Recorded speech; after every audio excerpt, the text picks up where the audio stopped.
সর। কে বলছে তোকে আমার গাড়ি মুছতে? এই গাড়ি আপনার? হ্যাঁ, এই গাড়ি আমার বয়ফ্রেন্ডের। আর তুই কি জানিস আমার বয়ফ্রেন্ড কত কোটি টাকার মালিক?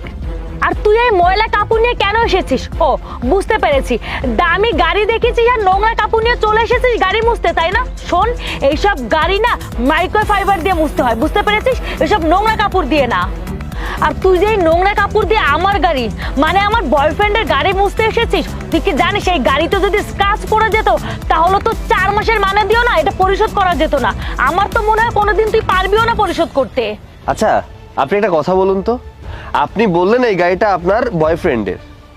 আমি যদি আপনার বয়ফ্রেন্ডের গাড়ি মুছেও দেই তাহলে সমস্যাটা কোথায়? আমি কি অনেক বড় গুনাহ করে ফেলেছি নাকি? আপনি আমার সাথে কোন ভাষায় কথা বলছেন? একটু কি ভদ্রতা আপনার ভেতরে নেই? আপনার উচিত আমার কাছে ক্ষমা চাওয়া। গাড়ি আমার, আমার অনুমতি ছাড়া তুই আমার গাড়ি মুছতে এসেছিস, আবার বলছিস আমি তোর কাছে মাপ চাবো? এই, তুই কোথাকার কোটিপতি রে? হ্যাঁ, আর তোকে কথা শোনাবো না তো কাকে কথা শোনাবো? আজব ব্যাপার তো, আপনি এভাবে আমার সাথে কথা বলছেন কেন? তোর সাথে এভাবেই কথা বলা উচিত, তাছাড়া তোর সাথে কথা বলার কোনো রুচি আমার নেই। তোর এই বস্তি মার্কা চেহারা নিয়ে আমার চোখের সামনে দিয়ে সর। আমার বয়ফ্রেন্ড যদি জানতে পারে না তাহলে যে তোর কি হাল হবে তুই বুঝতেও পারছিস না। আমার তো মনে হয় যে তোর এই 2টা পা নিয়ে তুই হেঁটেও যেতে পারবি না, তার চেয়ে ভালোই ভালো এখান থেকে সরে যা। আপনার বয়ফ্রেন্ড, তাই না?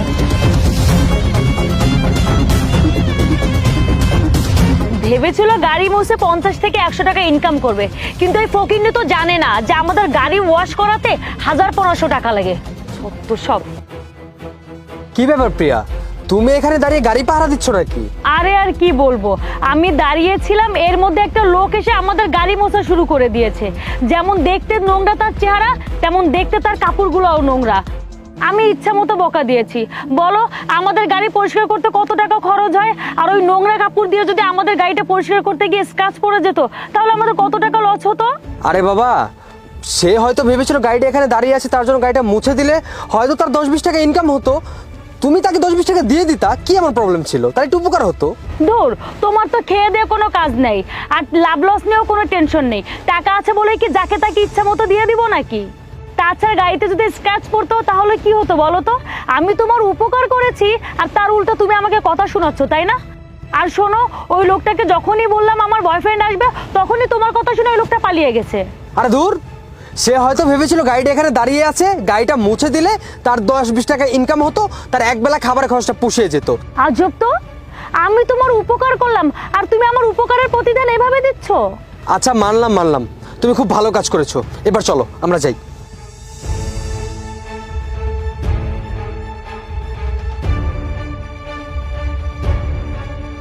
হ্যাঁ, 1.5 কোটি টাকা ব্যাংকে ঢুকে গেছে। আচ্ছা রাখ। আসসালামু আলাইকুম ভাইয়া। ওয়ালাইকুম আসসালাম। এই যে গাড়ির চাবি। কোথায় গিয়েছিলি? আম্মুকে নিয়ে একটু ব্যাংকে গিয়েছিলাম টাকা উঠাতে। মিথ্যাটাও ঠিকঠাক বলতে পারিস না, মা তো ঘরে। আসলে ভাইয়া, আমি আমার একটা বান্ধবীকে নিয়ে একটু ঘুরতে গিয়েছিলাম। আচ্ছা ভাইয়া, ভালো কথা, তুমি গাড়িটা ঠিকঠাকভাবে পরিষ্কার করতে পারো না? তোমার এই গাড়ি চক্করে পড়ে আমার বান্ধবী আজকে একটা লোকের সাথে ঝগড়া লাগিয়ে দিয়েছে। আজব। আহারে, বেচারাটা আসছিল গাড়িটা পরিষ্কার করে 10-20 টাকা নিতে, সেই জায়গায় মানে একটা বান্ধবী কি করলো, তার সাথে ঝগড়া লাগাই দিল। গাড়ি একটু পরিষ্কার করতে পারো না? আচ্ছা, মাসের মধ্যে আমি কয়দিন গাড়ি চালাই? গাড়ি তো তোর কাছেই থাকে। মাসের মাথায় 20 থেকে 25 দিন তোর কাছে থাকে, হয়তো 4 থেকে 5 দিন আমার কাছে থাকে। তাহলে গাড়িটা কে পরিষ্কার করাবে, আমি না তুই? টাকা নিয়ে তো গাড়িটা পরিষ্কার করতে পারিস। আচ্ছা ঠিক আছে, ভুলে গিয়েছিলাম, এখন থেকে আমি পরিষ্কার করাবো। আচ্ছা ভাইয়া, তুমি কি কোথাও যাচ্ছ? হ্যাঁ যাবো, একটু মিটিংয়ে যাবো। আমি কি তোমার সাথে যাব? না থাক, তোর যেতে হবে না, আমি একাই যাচ্ছি। আচ্ছা বলতো, ওইটা তোর বান্ধবী ছিল নাকি গার্লফ্রেন্ড ছিল? না ভাইয়া, বান্ধবী ছিল। বান্ধবী? আচ্ছা তাহলে আমি গেলাম। হ্যাঁ,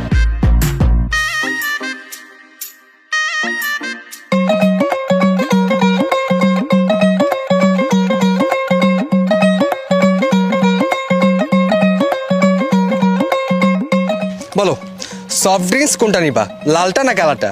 আমি তো এটাই নিব। আমি জানতাম তুমি এটাই নিবা। আমি যদি এটা নিতাম এতক্ষণে তো তুমি আমার সাথে তুলকালাম লাগাই দিতা। ও, ভালো কথা মনে পড়েছে। আচ্ছা, তুমি না বললে যে তোমার ভাইয়ের সাথে কথা বলবে আম্মুর অপারেশনের ডেটের জন্য? তুমি কি কথা বলেছো? ওহো, আমি তো ভুলেই গিয়েছিলাম, তুমি আন্টির অপারেশনের কথা বলেছিলে ওই সরকারি হাসপাতালে না? কোনো টেনশন করো না, ভাইয়া পারবে, কারণ ভাইয়ার একটা পরিচিত ডাক্তার ওই হসপিটালে আছে। এর জন্যই তো আমি তোমাকে বললাম। আচ্ছা ঠিক আছে, তুমি এটা খেয়ে নাও, এটা খাওয়া শেষ করো, তারপর আন্টির অপারেশনের কথা বলতে যাবো ভাইয়ের কাছে। আচ্ছা। আসসালামু আলাইকুম ভাই। ওয়ালাইকুম আসসালাম। আরে তুমি আমাকে কার কাছে নিয়ে এসেছো? এই লোকটা ডাক্তারের সাথে পরিচয় কিভাবে থাকে?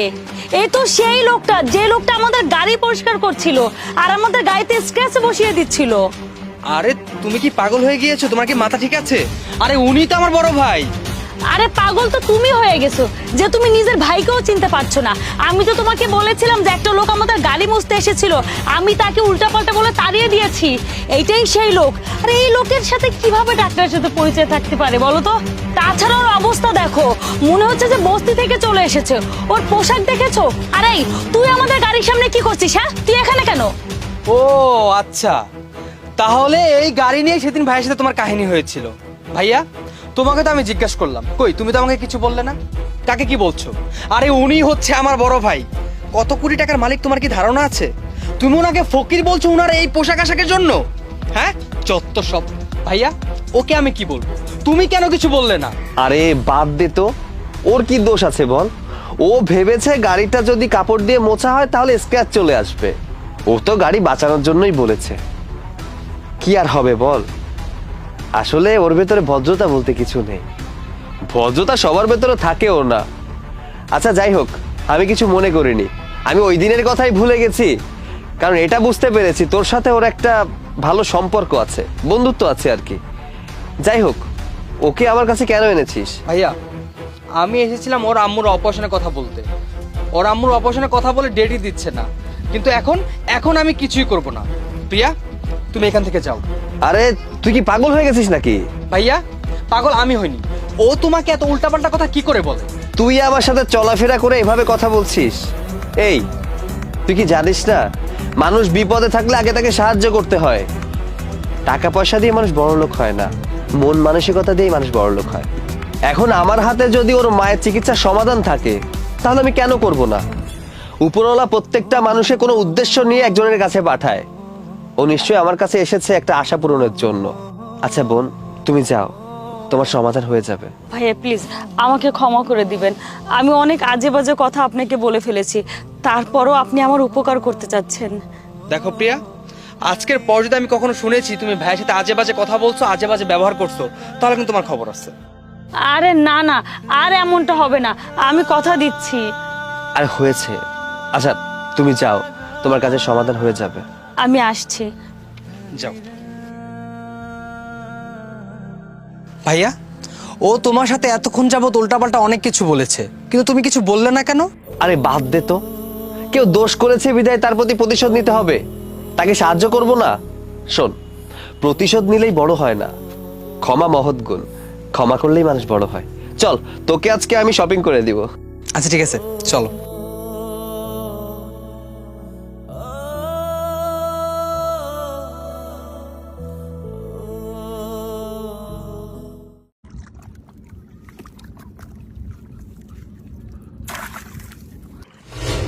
ওই দেখ জহির, ও আর একটা মাছ পেয়ে গেল, আর আমরা সকাল থেকে এখন পর্যন্ত একটা মাছ পাইলাম। ভাই আসেন একটা কাজ করি, ওরে ওইখান থেকে তারাই দিয়ে আমরা ওই জায়গায় মাছ ধরি। ঠিক আছে চল। ওই, এই জায়গা আমাকে মাছ ধরার জায়গা, যা সরা এখান থেকে।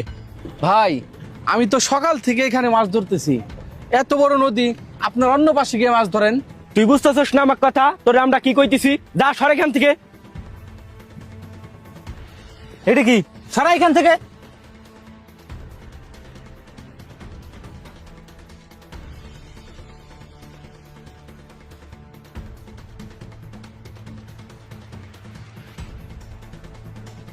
শুন ভাই, এখন শুধু আমরাই মাছ ধরবো, আর ও শুধু তাকাই তাকাই দেখবো। হ্যাঁ ভাই, আপনি ঠিকই কইছেন।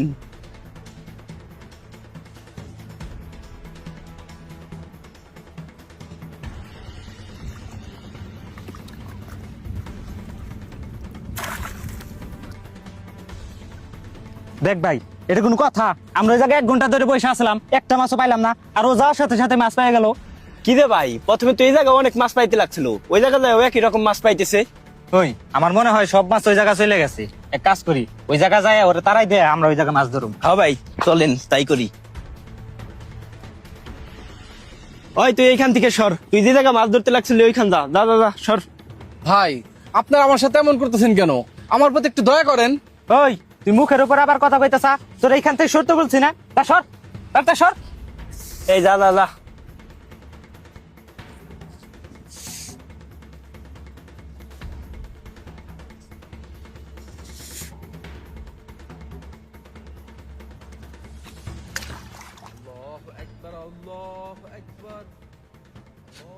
না, আগে নামাজটা পড়ে আসি, পরে মাছ ধরবানি।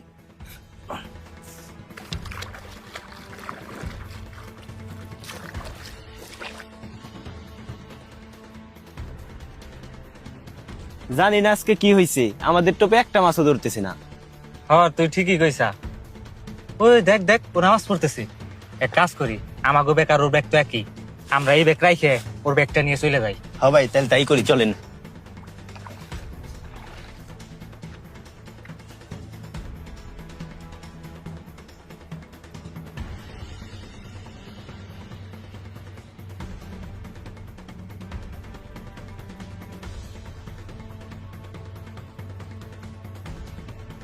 আসসালামু আলাইকুম রহমতুল্লাহ।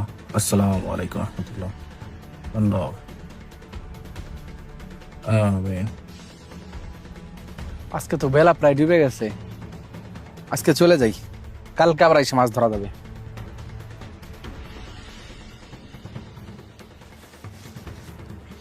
এত পাতলা কেন? মাত্র একটা মাছ, সকাল থেকে আমার পরিশ্রমের মাছ নিশ্চয় জালিমরা সব নিয়ে গেছে। আল্লাহ আল্লাহ, তুমি যাই করো মানুষের ভালো জন্য করো, শুক্রিয়া।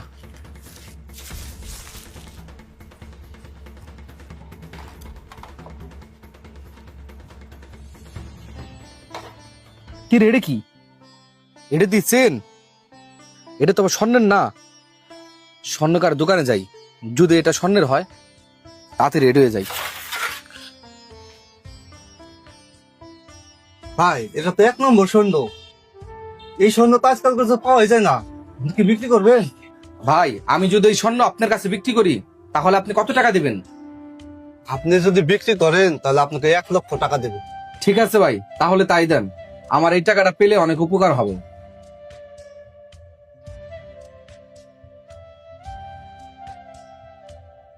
এই নেন আপনার 1 লাখ টাকা।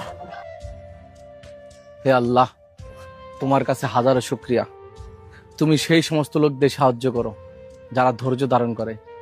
সেই লোকগুলা আমার 1000 টাকার মাছ নিয়ে তারা 1 লাখ টাকার মাছ রেখে যায়। আল্লাহ, তোমার কাছে হাজারো শুক্রিয়া। কোনো জিনিস যদি আপনার হাতছাড়া হয়ে যায় তার জন্য কখনোই আফসোস করবেন না, কারণ সেটা আপনার ভাগ্যেই ছিল না। হয়তো আল্লাহ তাআলা আপনার ভাগ্যটি অন্য জায়গায় নির্ধারণ করে রেখেছে। সবসময় আল্লাহ তাআলার শুকরিয়া আদায় করুন। আল্লাহ তাআলা যা করেন সবসময় ভালোর জন্যই করেন।